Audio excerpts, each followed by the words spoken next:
Hey y'all, welcome back to my channel. My name is Stephanie and I'm the mom here at From Arrows to Warriors. It has been a minute, okay? It really has. In between Thanksgiving, Christmas, New Year's, birthdays, and then my husband and I getting sick. It's been a minute, okay? It really has. And I'm still not completely over it. But while I'm feeling good, I wanted to get a few videos recorded so that we can get this new year started out right, okay? So my first video, I just want to jump in and share a half-year review with you in regards to the curriculums that we've been using for each of my kids and what worked, what didn't work, what we're changing, because I'm a firm believer that if it doesn't work, change it.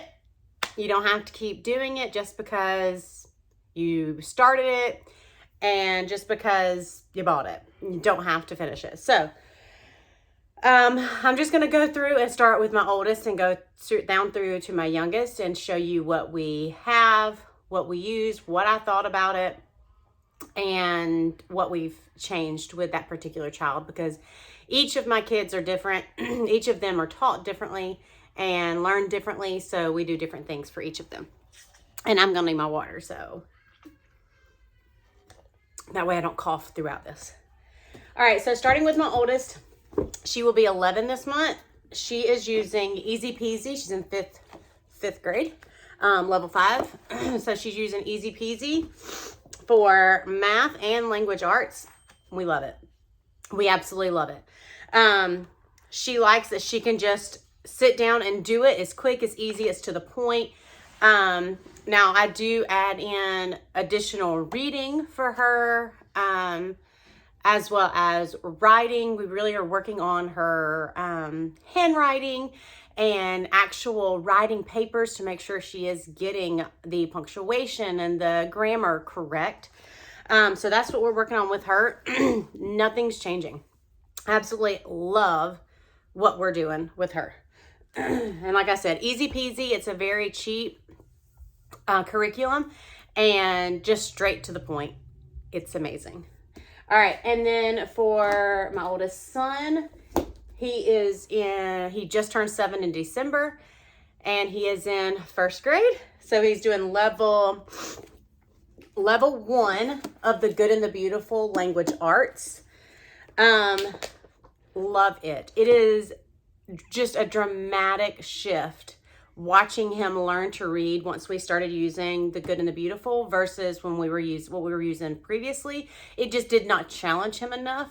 Whereas this is challenging enough that he's advancing and he's learning, and I love it so much. And it's so pretty. As of right now, I don't have anything negative to say about it either. I'm trying to find what lesson we're on. So we are on lesson 17 in this. So we got a little behind, but I'm not worried about that because we're schooling year round. So we'll get through it. But when it came to vacation and then the holidays, and things shifted a little bit when we got back from vacation on how we were schooling, because I saw something click in them, and I'll share about that in a minute. So we didn't do as much book work. But for his math, he is doing Master Books level 2, and he is flying through it. So he's actually almost halfway through. He's on, I can't find my page where he's at on this one, but he's almost halfway through his math. He is doing so well. He loves math, so it is one that he picks up and requests to do more often. And nothing negative to say about Master Books. We're keeping that the same and you know, going with it. Now for my youngest, who turned 5 in October, he's using Master Books level K, because he is technically, per Georgia law, he wouldn't be start kindergarten until this coming August, but we started last August with him, and this has been perfect for him. It's right on his level. It's repetitive enough to where he's catching on and he's truly learning, and I love that. Now, with his literature, let me get some water. With his literature, we started with The Good and the Beautiful Level K primer. And it was just honestly too much for him. It was just too advanced. It was not on his level. So I took a step back and pulled out the My Father's World kindergarten that I had an extra. And we started on that. And that kind of got the ball rolling for him and got him interested in liking what he's doing. So we still piece a little bit of those worksheets in there when I see he's struggling. But we did just start back with Level K primer because it seems to be like he needed the little boost that My Father's World gave him. And now he is ready for the primer. So we are doing that, and he actually really likes it, and he's starting to read words. He is very easily sounding things out now.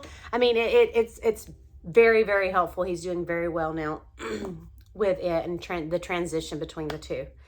So while we were on vacation, the kids did a lot of child-led learning.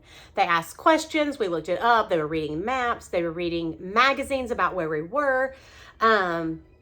Just question after question after question about the states, the capitals, all those things. So before we left, we were doing just book work. We were doing board games on Fridays, and we were doing master books, history, the geography, and just going through and learning about the 50 states. That's what we were doing before. That was our,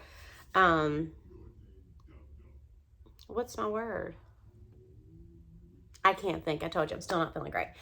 But we were doing history just as a lump sum together as a family. But while we were there, excuse me, while we were there, I just noticed like they were just wanting to learn. They were wanting to ask these questions. They were wanting to know the answers.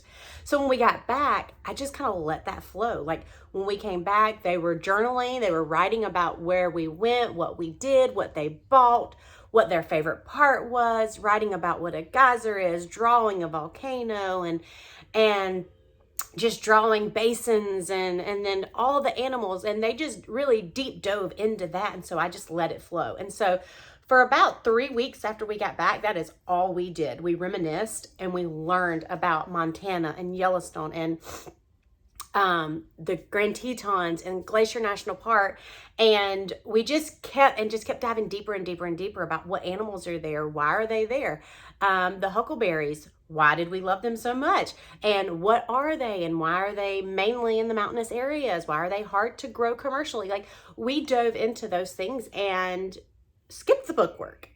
And they loved it. And then we started pulling the board games out more and doing more fun play learning, and the kids just started to excel even more. I mean, we pulled out Yahtzee for the first time and we played Yahtzee, and the 5-year-old, he beat us. He whooped mine and the 7-year-old's tail.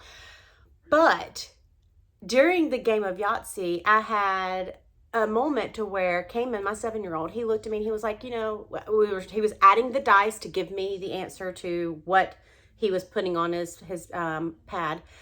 And he said that he had 2 dice that had, I don't remember, but it was 8 and 8 is what he was trying to add up.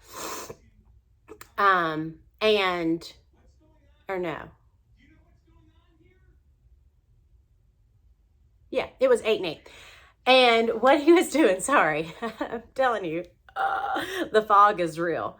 But it was 8 and 8 that he was adding up, and he could not remember what 8 plus 8 was, but he knew 6 plus 6 is 12. And he said, well, if 6 plus 6 is 12, then 8 is 2 more than 6. So the answer must be 16.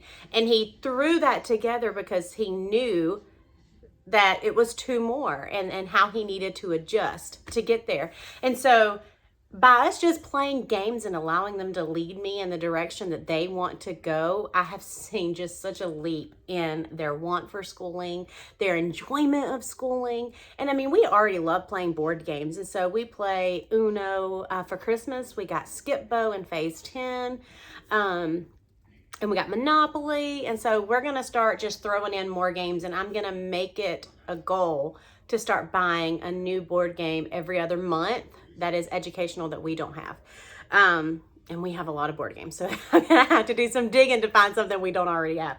But anyways, so that's kind of how we're adjusting. We are still doing book work, but we are adding more child-led in there. If they want to do more math today than anything else, and they want to play Yahtzee instead of, worksheet, well, that's what we're going to do, because it's math.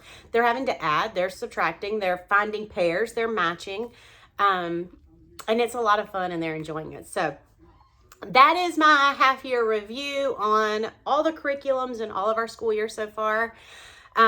Just make sure that you stay tuned to my next video, which is going to be our New Year's schedule. Are we changing? Are we keeping? Our new word for the year and our new verse for the year. So if you want to see all of that, make sure you just hit that next video. It'll be up and be up soon. And I'm probably going to be wearing the same thing because, like I said, I'm going to get as many videos recorded today as I possibly can while I'm feeling better than I had been. But anyways, that's all for today's video. I hope y'all enjoyed it. If you did, please make sure you give me a big thumbs up and you hit that subscribe button and that bell. And we'll see you next time, y'all. Y'all have a great day. Bye.